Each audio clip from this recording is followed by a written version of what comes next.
I'm Sam Steen, and I was a builder in this project. I'm Danica, and I was the scribe. Hi, I'm Ian, and I was the overseer / safety check. Hi, so for the first part, we ended up flipping all of these resistors on, put them in parallel. We're measuring the current and the voltage from the source. Currently is set at 86 ohms, and we incremented it from 0 to 50, testing the data to see the relation of Ohm's law. After this, we further tested it by flipping these two off, leaving the 600 and 300 in both of the parallel branches to be able to allow us to have 100 ohms and test once more. When we tested this against 40 volts, we ended up with the correct 0.4 amps as desired. You had it on. So for the last section of the first part, we had to be able to achieve 120 ohms. So with this board, we ended up flipping the first three parallel lines, which are 1200, 600, 300, and then on the next set, which is also parallel to the first set, we flipped 1200 and 600, and this achieved the 120 ohms that we were looking for to be able to get 0.25 amps. Okay, so for this part, we wired these in series, where this one was 200 ohms and this one was 171 ohms. So giving us a total of 371. And using a 50 volt source, we got 135 milliamps read on the meter. So.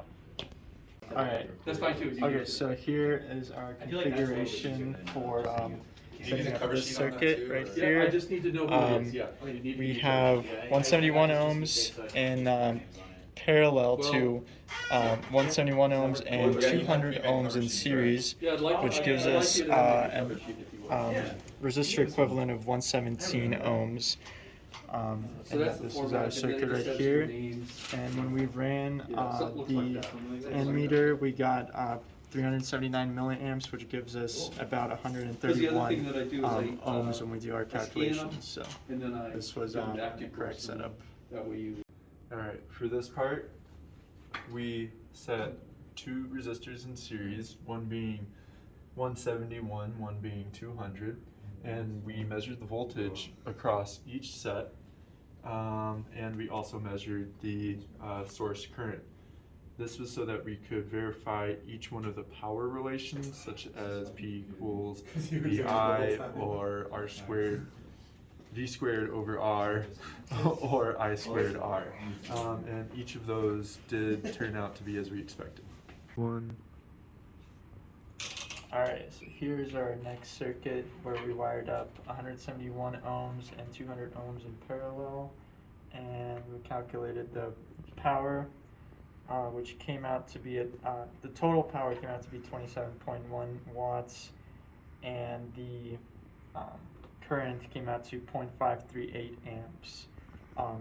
And then when we calculated the power for each resistor and added them together, it did come out to around 27.1 watts, which is what we were looking for. We out here. Alright, we're rolling. Alright, so this part we had two resistors in parallel, a 171 ohm and a 200 ohm, and with that we were recording voltage drop across each resistor. So for the 171 ohm we had a 23 volt drop and a 26.9 volt drop across the 200 ohm circuit, and that's verified by calculations. Alright, so for this section, we ended up testing the line currents through each one of these, which was quite difficult to set up the ammeters in line. But with using Kirchhoff's current law, we were able to confirm with each one of the line currents that they match the source current. Alright, so for this part, we had a resistor of 171 ohms in series with two resistors that are in parallel, which is 300 and 200 ohms. And then we just measured the voltage across the two parallel resistors and the voltage across the 171 ohm resistor, and our Our voltages came out to the resistor that has 171 ohms. To the voltage across that was 29.38, and the voltage across the parallel resistors was 20.62. Alright, so for this final part, we had a resistance value on the end for 171 ohms and then 171 and 200. Okay, so these two were in parallel, which was in series with the first 171 ohm, and the calculated voltage and current divider calculations matched up with the red values from the circuit. So. Awesome.